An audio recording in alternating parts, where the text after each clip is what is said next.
atitudes precipitadas e muito menos as que não estejam fundamentadas em critérios claros e objetivos de saúde. E agora eu peço a palavra do Dr. Zé Henrique Guerra, secretário de Saúde do Estado de São Paulo, e os comentários da doutora Helena Sato. Dr. Guerra. Boa tarde, Bruno. Boa tarde a todos. Nesse sentido, o Centro de Contingência esteve reunido a manhã toda e estamos alinhados com o Ministério da Saúde para estabelecer exatamente uma revisão da portaria desta regra. Porque existe, inclusive, uma portaria que nós consideramos maior do que esta, que é a seguinte: os profissionais de saúde têm a obrigação e têm a missão de tratar os pacientes e, por isso, nem aqueles acima de 80 anos de idade, de 60 anos de idade foram dispensados do trabalho. Todos eles estão trabalhando, todos eles estão exercendo as suas funções normalmente. Então, não é agora que a partir de uma questão específica do exame que nós vamos colocar os serviços em risco de colapso por causa disso. Por quê? Porque uma série de pessoas que tiveram contato com pessoas positivas, vamos chamar desta maneira, passam então agora a não trabalhar. Isso pode ser para o público em geral, mas não para os profissionais de saúde. Então nós estamos fazendo esta revisão, estamos alinhados com o Ministério, até amanhã nós temos uma determinação nova. Doutora Helena Sato.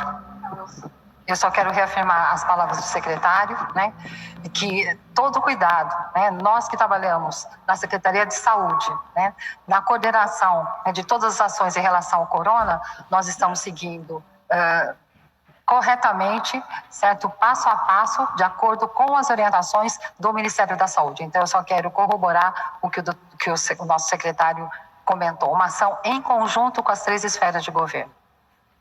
E para complementar, antes da próxima pergunta, que virá da Globo News, Bruno, eu como governador do estado fiz o que a recomendação médica exige nesses casos. Fiz o exame, testei, fiz quarentena enquanto não tinha o resultado deste exame, não sequer fui à minha casa, dormi aqui no Palácio dos Bandeirantes, segui rigorosamente as orientações sanitárias de médicos especialistas e infectologistas e coloquei com transparência o meu exame na internet e agora apresentei a todos vocês. E continuaremos agindo desta maneira, de forma transparente e responsável, sem precipitações. E Bruno, se nós tivéssemos que exigir quarentena de todos aqueles que tiveram contato, além do teste, que é obrigatório e temos que fazer, mas a quarentena, não teríamos mais profissionais de saúde nos hospitais e nos centros públicos de saúde do estado de São Paulo e outras partes do Brasil. Todos eles teriam que seguir a sua orientação e fazer quarentena também.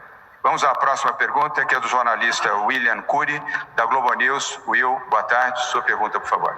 Boa tarde a todos. Governador, eu queria saber qual que é a lista de demanda que o estado de São Paulo vai levar para a reunião de amanhã com o presidente Bolsonaro. Você é um bom jornalista e todo jornalista tem que estar instigado pela curiosidade e pela vontade de ter informação. Mas em respeito ao presidente Jair Bolsonaro, aos ministros que estarão presentes nesta reunião de amanhã às 9 horas da manhã e também aos meus colegas governadores do Sul, nós formularemos estas questões na reunião. Vocês terão a informação na coletiva de imprensa logo após. A reunião com o presidente Bolsonaro, a pedido da presidência da República e do general Ramos, ela não será transmitida, não será acompanhada por jornalistas. Da nossa parte não haveria nenhum problema, mas vamos respeitar a decisão do governo federal e, na sequência, nós todos, os governadores do Sul, participantes dessa reunião, informaremos o que foi tratado e o que foi decidido. Vamos agora à próxima pergunta, que é também à distância. Will, mais uma vez, obrigado, peço a sua compreensão. E a próxima pergunta é da jornalista Marina Rossi, do jornal É o País, para a América Latina. Eu queria fazer apenas, eu estou com a pergunta aqui, fazer uma ressalva. Ela, assim como os demais jornalistas que estão fazendo perguntas virtuais, formulam as perguntas imediatamente antes da coletiva de imprensa. Então, muitas vezes a informação demandada, ela já foi apresentada aqui apenas para justificar que os jornalistas, por não terem essa informação, formulam suas perguntas sem ter acesso à informação que agora estamos tendo. Bruna Fazano. O presidente Jair Bolsonaro já se reuniu com governadores do Nordeste para tratar de medidas para tentar conter a pandemia. Dado que a região Sudeste é a mais afetada em número de casos confirmados e óbitos até o momento, quando o governador pretende se reunir com o presidente da República? Por isso que eu fiz essa observação introdutória. A jornalista Marina não tinha informação ainda da existência dessa reunião, que será amanhã. Marina, das 8 às 9 da manhã, o presidente Bolsonaro e seus ministros estarão no Palácio Planalto. Eu estarei aqui no Palácio dos Bandeirantes, os demais governadores dos estados de Minas Gerais, Espírito Santo e Rio de Janeiro, nas suas respectivas sedes de governo. E nós, conjuntamente, estaremos conversando, dialogando e fazendo as nossas solicitações ao presidente da República, ao governo federal.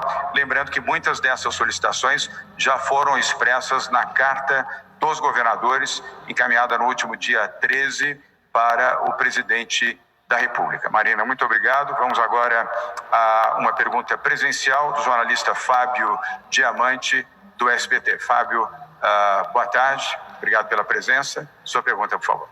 Boa tarde, governador. Boa tarde a todos. Governador, primeiro dia de quarentena, mas já são alguns dias de restrição para a população. A gente ainda vê muita gente nas ruas.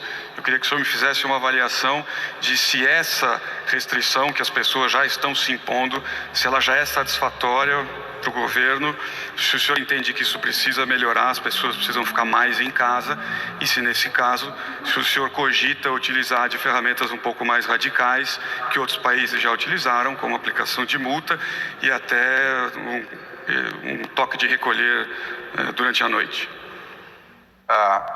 Fábio, obrigado pela pergunta. Toque de recolher, não. Neste momento, não. E a partir de hoje, a quarentena, ela começa hoje, dia 24 de março. A partir de hoje, teremos condições de avaliar melhor, inclusive, o que você expressa na sua pergunta. Mas eu tenho muita convicção, Fábio, de que as pessoas estão exercendo cidadania, estão sendo capazes de compreender a gravidade deste momento, para que possam ficar reclusas nas suas casas, utilizando serviços online para alimentos, produtos de farmácia e outros produtos também, e assistindo, acompanhando pela televisão as informações, pelo rádio, pelos sites de notícias, lendo os seus jornais diários, repito, eletronicamente ou na sua versão impressa, e compartilhando informações com seus familiares e os seus amigos. Eu confio que a população brasileira, e principalmente a população aqui de São Paulo, está consciente da gravidade deste fato e de que saberá a importância de seguir a orientação de ficar em casa, com exceção daqueles que já receberam autorização para o trabalho presencial. Os demais devem ter dúvidas. Nós temos vários sites do governo do Estado de São Paulo, da Prefeitura da capital de São Paulo e também das prefeituras municipais, com as devidas orientações. Agora vamos à última pergunta de hoje, às 13h02, que é da jornalista Vanessa Lorenzini, da TV Cultura. Vanessa, boa tarde. Sua pergunta, por favor. Boa tarde, governador. Boa tarde a todos. O governo federal anunciou ontem um pacote de auxílio a estados e municípios no valor de 88 bilhões de reais. A dívida de São Paulo com a União já tinha sido suspensa pelo STF, mas essa nova quantia também tem a ver com uma transferência para a saúde e a manutenção do valor do ano passado do Fundo de Participação dos Estados. Gostaria que o senhor falasse para onde vai ser direcionado esse dinheiro, qual que é a prioridade dessa etapa do combate ao Covid-19. Vanessa, obrigado pela pergunta. O objetivo é preservar vidas, salvar vidas e destinar majoritariamente para a saúde. Não é apenas o setor de saúde, mas majoritariamente saúde. Lembro também que o setor de segurança pública precisa estar devidamente em operação e com proteção. Primeiro, a proteção individual aos profissionais que atuam na segurança pública, Polícia Militar, Corpo de Bombeiros, Polícia Civil, Polícia Científica e agentes penitenciários, e também medidas preventivas. Nós temos que manter e estamos fazendo a segurança pública nas ruas, nas áreas industriais, no campo, no setor urbano, em todas as áreas aqui no estado de São Paulo, sempre em cooperação também com as guardas municipais. Só em São Paulo nós autorizamos este 1 bilhão e 200 milhões de reais, Vanessa, que foi fruto da suspensão do pagamento da dívida de São Paulo na última segunda-feira, ontem, integralmente para o investimento na saúde. Eu orientei os secretários Henrique German, aqui ao meu lado, assim como o vice-governador e secretário de governo Rodrigo Garcia, para os procedimentos necessários para a destinação deste recurso, para a compra de equipamentos, para a compra de suplementos, para a compra de material de proteção, para a compra de respiradores e monitores, para a implantação de hospitais de campanha, para o apoio aos municípios do estado de São Paulo e para todas as demais ações de saúde que forem necessárias para proteger vidas. Essa é a nossa prioridade no momento, proteger e salvar vidas. Quero mais uma vez agradecer aos veículos de comunicação que aqui participam e que estão presentes, divulgando e apresentando as informações e também questionando o governo do Estado de São Paulo e as autoridades do Estado. E lembrar que amanhã voltaremos a ter uma nova coletiva, seguramente com anúncios novos, frutos deste encontro que teremos amanhã virtualmente com o presidente Jair Bolsonaro e ministros do governo federal, e pedir a você que está nos acompanhando aí da sua casa que tenha carinho, tenha solidariedade, tenha a capacidade de exercer o seu amor pelos seus familiares, pelos seus amigos, pelos seus vizinhos, pelas pessoas mais próximas. Não permitam que pessoas com mais de 60 anos frequentem as ruas ou saiam de casa, nem mesmo no piso térreo do seu apartamento ou do seu condomínio. Fiquem em casa, sejam solidários. Eu vejo muitas redes solidárias pela rede digital, pela internet, e vejo muitos atos solidários, como eu pude anunciar aqui, de dois grandes dirigentes empresariais, mas também os pequenos gestos ajudam, contribuem e mostram que a melhor reação num período de dificuldade como essa é a solidariedade humana. É o bom sentimento que você expressa naquilo que você faz e nos exemplos que você dá. Uma boa tarde a todos e até amanhã. Agora 1h06 pelo horário de Brasília. Você está com